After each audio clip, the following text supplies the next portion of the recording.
Derivado de la contingencia por el COVID-19 en la Ciudad de México, los mercados públicos capitalinos han puesto en marcha diversas acciones que permiten respetar las medidas quédate en casa y sana distancia, sin la necesidad de cerrar los locales.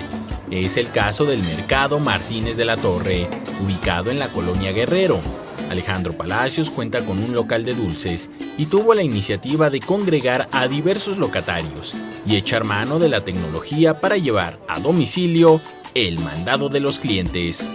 Para esto pues tenemos un número telefónico y por medio del WhatsApp se registran, nos hacen su lista de mandado y nosotros se lo llevamos con mucho gusto a su domicilio.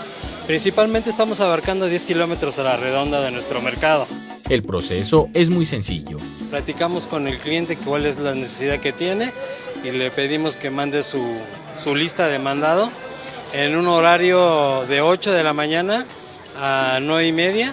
La iniciativa comenzó hace un par de días, por lo que el proceso de información a los clientes apenas se fortalece. Estamos trabajando con clientela que nos conoce y le estamos ofreciendo ese servicio. Nosotros nos organizamos con varios compañeros, nos hablamos, nos traen el pedido y ya sé que a lo mejor uno de mis trabajadores o de otro compañero van y entregan a domicilio. Conforme avanzan las fases de contingencia por COVID-19, más mercados públicos se unen a este tipo de iniciativas.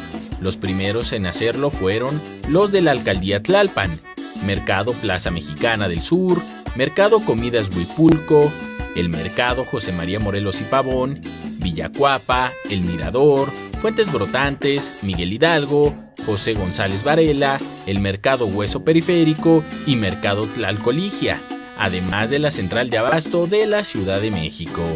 En la cámara, Javier Cordero. Para 21 Noticias, Enrique Muñiz.